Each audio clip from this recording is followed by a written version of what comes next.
തദ്ദേശ തെരഞ്ഞെടുപ്പ് പ്രചരണം അതിന്റെ അവസാന ഘട്ടത്തിലേക്ക് കടക്കുകയാണ്. സ്ഥാനാർത്ഥികളെല്ലാം വോട്ടുറപ്പിക്കുന്ന തിരക്കിലാണ്. അവസാന വോട്ടും അത് തങ്ങൾക്ക് അനുകൂലമാകാനുള്ള ക്രമത്തിലേക്കാണ് സ്ഥാനാർത്ഥികളൊക്കെ പോകുന്നത്. നമ്മളിപ്പോൾ നടക്കാവിലാണുള്ളത്. നടക്കാവിലെ സ്ഥാനാർത്ഥി പ്രവീൺ തളിയാണ് നമുക്കൊപ്പമുള്ളത്. നടക്കാവ് 66-ാം ഡിവിഷനിലെ സ്ഥാനാർത്ഥിയാണ്.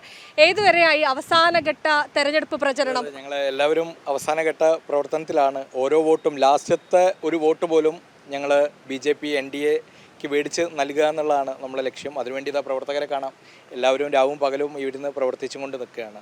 ഈ കോഴിക്കോടിനെ സംബന്ധിച്ച് നടക്കാവ് ഏറ്റവും പ്രധാനപ്പെട്ട ഒരു സ്ഥലമാണ്. ഇവിടെ പല വികസനങ്ങളില്ല, മാത്രമല്ല വെള്ളക്കെട്ട്, അങ്ങനെ പല പ്രശ്നങ്ങളും ഉണ്ട്. കോഴിക്കോട് കോർപ്പറേഷനിൽ 45 വർഷത്തോളം ഇടത് ഭരണമാണുള്ളത്.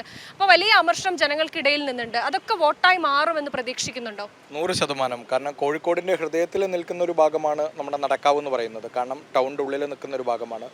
നിരവധി വികസന പ്രവർത്തനങ്ങളിൽ എത്താത്തൊരു സ്ഥലം കൂടിയാണ്. കാരണം അമൃത് പദ്ധതിയുടെ ഫണ്ട് ഉപയോഗിച്ചുകൊണ്ട് ചെയ്യേണ്ട ഒരുപാട് കാര്യങ്ങളുണ്ടായിരുന്നു. 2018 കോഴിക്കോട് കോർപ്പറേഷൻ ചിത്രശലഭോദ്യാനം എന്ന പേരിൽ ഒരു വലിയ പരസ്യ കമ്പനിക്ക് അതിൻ്റെ മെയിൻ്റനൻസ് ചെയ്യാമെന്നുള്ള രീതിയിൽ നൽകിയതായിരുന്നു. പക്ഷേ ഇതുവരെയായിട്ടും അതിൻ്റെ ഒരു മെയിൻ്റനൻസും കാര്യങ്ങളും നടന്നിട്ടില്ല. വളരെ മോശം ഒരു അവസ്ഥയിലാണ് അതുള്ളത്. അതുപോലെ തന്നെ തീരദേശത്തു കൂടെ നമ്മുടെ റെയിലോരത്തു കൂടെ പോകുന്ന റെയിലോര റോഡ് ജനങ്ങളുടെ നടക്കാവ് വാർഡിലെ ജനങ്ങളുടെ ഏറ്റവും പ്രധാനപ്പെട്ട ഒരു ആവശ്യമായിരുന്നു.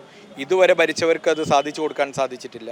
ഏഷ്യയിലെ തന്നെ ഏറ്റവും വലിയ ശ്മശാനം നിൽക്കുന്നത് നമ്മുടെ BG റോഡ് എന്ന് പറഞ്ഞ സ്ഥലത്താണ്. ചക്കോടത്തുകുളം ടു BG റോഡിൻ്റെ ഉള്ളിൽ നിൽക്കുന്ന ആ റോഡിൽ അവിടെ ഒരു അണ്ടർ പാസേജ് വിഷയമുണ്ട്. ഇതുവരെയായിട്ടും ഇവിടെ ഭരിച്ചിരിക്കുന്ന കോൺഗ്രസിനോ അല്ലെങ്കിൽ CPMനോ അതിലൊന്നും ചെയ്തു കൊടുക്കാൻ സാധിച്ചിട്ടില്ല.